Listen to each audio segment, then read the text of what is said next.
কুষ্টিয়ার বুকে এই এক শিল্পের অবসান ঘটে।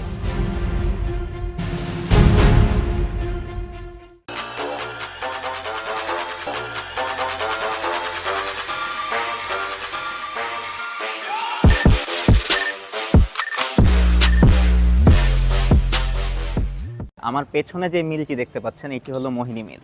মূলত 1908 সালে মোহিনী মোহন চক্রবর্তী এই মিলটি প্রতিষ্ঠিত করেছিলেন এবং এক সময় এশিয়ার বৃহত্তম টেক্সটাইল মিল হিসেবে এটি পরিচিতি লাভ করে।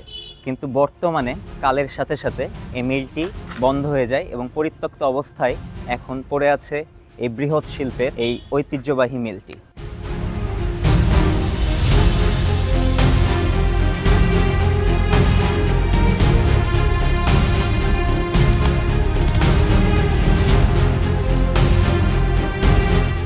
মাত্র 8টি তাঁত নিয়ে যাত্রা শুরু হলেও সময়ের পরিক্রমায় মিলটি প্রসারিত হয় 3000-এরও বেশি শ্রমিকের কর্মস্থলে।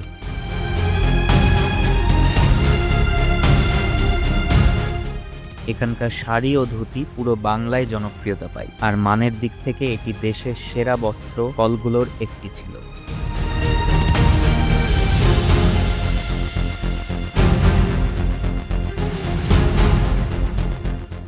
1982 সালে এই মিলটি দেউলিয়া ঘোষিত হয়, কারণ প্রতিষ্ঠাতার মৃত্যুর পরে এখানের ব্যবস্থাপনা এবং নানান লোকসানের সম্মুখীন হতে হয় এই মিলটিকে।